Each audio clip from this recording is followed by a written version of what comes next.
जब सागर मंथन हुआ तो देवता अमृत की लालसा में थे, असुर अमृत की लालसा में थे जी। लेकिन अमृत तक पहुंचने से पहले विष पीना पड़ता है। दुनिया की हर कथा यही कहती है। मैंने खुद कभी कहा कि मिले हर जख्म को मुस्कान से सीना नहीं आया, मिले हर जख्म को मुस्कान से सीना नहीं आया, अमरता चाहते थे पर जहर पीना नहीं आया। तुम्हारी और मेरी दास्तां में फर्क इतना है, मुझे मरना नहीं आया, तुझे जीना नहीं आया। वाह वाह वाह वाह वाह वाह। तो जब तक आप विष ना पिए तब तक आपको अमृत नहीं मिलता। अब थोड़ी देर के लिए, अगले 1-1.25 घंटे जितने भी देर तक मैं हूं, आप ये भूल जाइएगा कि आप किस पद प्रतिष्ठा कहां से आए हैं, सब समान है।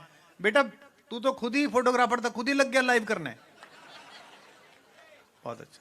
इस देश में यही दिक्कत है कि जिसको जो काम दिया गया है उसके बजाय सब कुछ कर रहा है। इसे पर्यटन विभाग ने काम दिया था कि तू फोटो खींचना, लेकिन ये बोल के आया था कि प्रतिभा मैं तुझे लाइव दिखाऊंगा कुमार विश्वास को। इसकी प्रतिभा देखो कि प्रतिभा को इंप्रेस कर लिया इसने। अब काम सुनो। अरे कहां कहां से सुन रहे, देख वहां पीछे,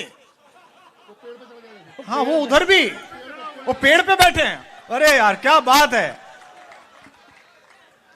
ये वो हैं जो भगवान नाम छोड़ के आए थे। देखिए आप, इसे कहते हैं अंधेरे का सदुपयोग। ये राजा भोज के संस्कार है, वरना इस अंधेरे का कुछ भी उपयोग कर सकते थे।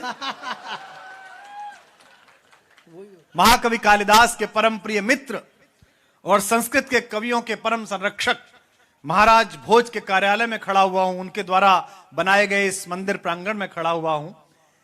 कालिदास से अक्सर उनका झगड़ा हो जाता था। राजाओं की कवियों से पटती नहीं है, अक्सर नहीं पटती है, हमसे बेहतर कौन समझता है। लेकिन भोज हर बार उन्हें मना लाते थे और वो ऐसी जगह छुपते थे कि जहां से उन्हें कोई ढूंढ ना सके। तो राजा भोज ने एक युक्ति निकाली थी कि समस्या पूर्ति रख दो, एक लाइन पूरी करने की प्रतियोगिता रख दो। जो सबसे अच्छी पंक्ति निकल के आए, कोई भी लेके आए, समझ जाओ कालिदास ने लिखी है।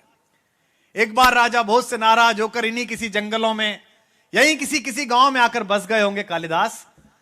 भोज से नाराज हो गए। भोज ने एक प्रतियोगिता रखी कि 1,00,000 स्वर्ण मुद्रा दूंगा अगर इस श्लोक को पूरा करके लाए, और पंक्ति लिख के लाए। और पंक्ति थी कमले कमलोत्पत्ति, कमल पर कमल की उत्पत्ति। ये वाला नहीं जो आजकल खिला हुआ है। कमले कमलोत्पत्ति किसी पे नहीं बनी। कालिदास जिस पंडित के घर में रहते थे उसने भी ये बात सुनी। उसे बता रखा था कि मैं तो पूजा कर्म कराने वाला एक पुरोहित हूं, साधना के लिए इस कुटिया में रह रहा हूं। अब वो लगातार दोहरा रहा था कमले कमलोत्पत्ति, कमले कमलोत्पत्ति, कमले कमलोत्पत्ति। कालिदास ने कहा क्या हुआ महाराज? बोले यार वो भोज ने एक प्रतियोगिता रखी है, तुम्हें मतलब नहीं है, तुम पे पता नहीं होगी, कमले कमलोत्पत्ति। उसने कहा नहीं आप कहो तो मैं भी लिख सकता हूं। और तू क्या लिखेगा? तो उसने कहा लिख के देखता हूं। और उन्होंने श्लोक लिखा, कमले कमलोत्पत्ति श्रूयते न च दृश्यते। नायिका को देखकर नायक कह रहा है कि कमल पर कमल की उत्पत्ति ना तो मैंने देखी ना मैंने सुनी, बाले तव मुखाम भोजे, लेकिन हे कमल रूपी मुख वाली है मेरी प्रेमिका, कथम इंदीवर द्वयम, तुम्हारे ये 2 कमल रूपी नेत्र तय करते हैं कि कमल पर कमल पैदा हो सकता है। भोज ने कहा कि 1,00,000 रुपए तो रख ले, लेकिन ये बता लिखी किसने? पंडित जी बोले कि लिखी तो मैं नहीं है। बोले इसके बाद 1,00,000 जूते भी पड़ेंगे, क्योंकि जिसने लिखी है मैं उसे ढूंढ रहा हूं। और राजा भोज घोड़े पर बैठकर बिना सेना के अपने रूठे हुए दोस्त को मनाकर वापस ले गए। ऐसा राजा आपने पैदा किया है जिसने कभी कहा कि कविता लिखकर लाओ, 1 अक्षर पर 1,00,000 रुपए दूंगा।